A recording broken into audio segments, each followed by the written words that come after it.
Assalamualaikum warahmatullahi wabarakatuh. Bismillahirrahmanirrahim. Kita lanjutkan kajian kita tentang misi Nabi suci Muhammad Shallallahu Alaihi Wasallam yang di dalam video sebelumnya telah kita sampaikan. Ini adalah episode yang kedua di dalam judul ini.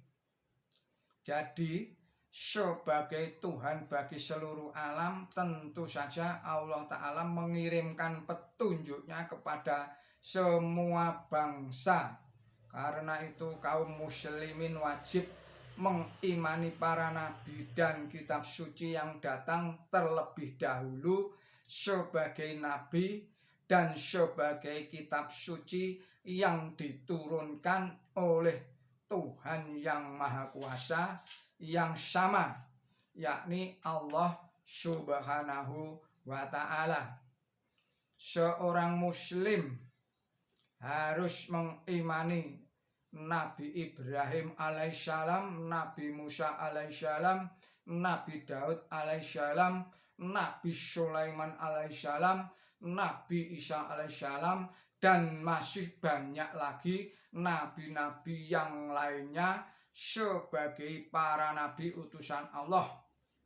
Begitu juga dengan tokoh-tokoh suci pendiri agama besar lainnya seperti Krishna, Buddha, dan Zoroaster, meski ditempatkan di dalam kategori yang sama dengan para nabi itu.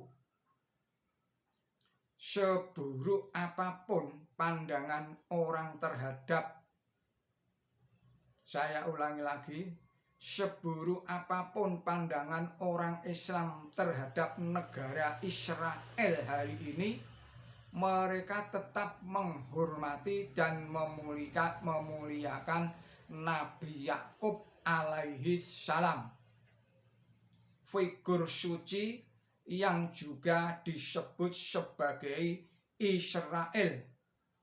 Kaum muslimin juga menerima kerajaan Daud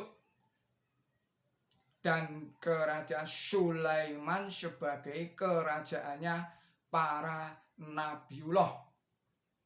Hal lain yang menunjukkan bahwa wahyu kepada Rasulullah Muhammad Shallallahu Alaihi Wasallam itu berlaku universal adalah pernyataan Quran suci bahwa manusia adalah umat yang bersatu.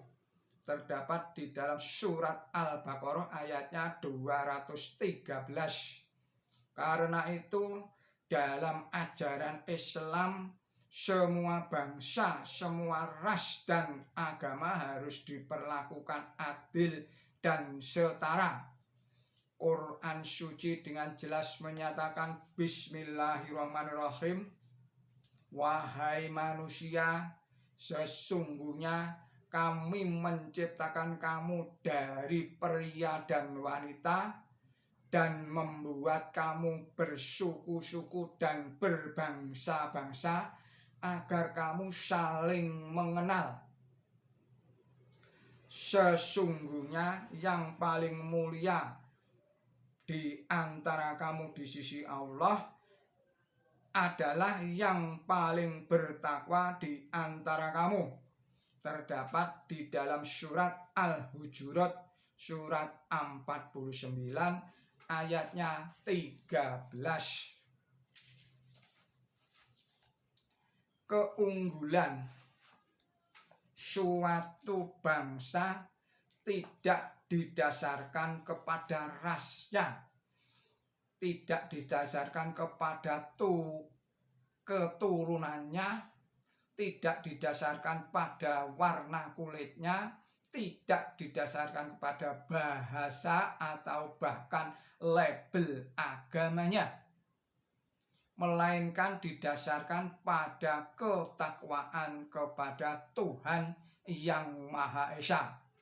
Keselamatan juga bukan milik satu bangsa pilihan atau juga berdasarkan pada sebuah keyakinan yang dogmatis atau atas dasar agama apa yang kita anut. Kaum Yahudi dan kaum Kristen misalnya dinyatakan di dalam Quran suci mengklaim bahwa yang bisa masuk surga tidak ada lain kecuali mereka. Terdapat di dalam Al-Baqarah ayatnya 111. Quran menyebut klaim semacam itu sebagai khayalan. Tetapi Quran suci tidak lantas menyatakan umat Islam lah yang bisa masuk surga, bukan mereka.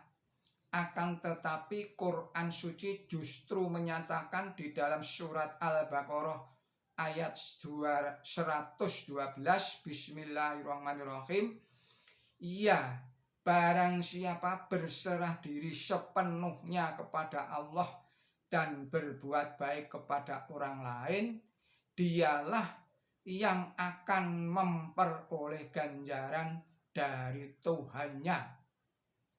Artinya siapapun yang melakukan dua syarat yang tercantum di dalam ayat itu, yakni berserah diri kepada Allah Ta'ala dan berbuat baik kepada sesama manusia, maka apapun latar belakangnya, pastilah dia akan mendapatkan keselamatan dan surga. Di ayat lain dalam Quran suci yaitu surat Al-Maidah surat 5 ayatnya 48, Allah Ta'ala menjelaskan, Bismillahirrahmanirrahim, untuk tiap-tiap orang di antaramu kami tetapkan undang-undang dan jalan. Dan jika Allah mengendaki, niscaya Dia akan membuat kamu satu umat. Tetapi Dia menguji kamu dengan apa yang telah Dia berikan kepadamu, maka berlomba-lombalah di dalam perbuatan baik. Kepada Allah lah kamu semua akan kembali dan Dia akan memberitahukan kepadamu apa yang kamu berselisih di dalamnya. Demikian kajian dari Dr. Zahid Ajis. Billahi taufik wal hidayah. Wassalamualaikum warahmatullahi wabarakatuh.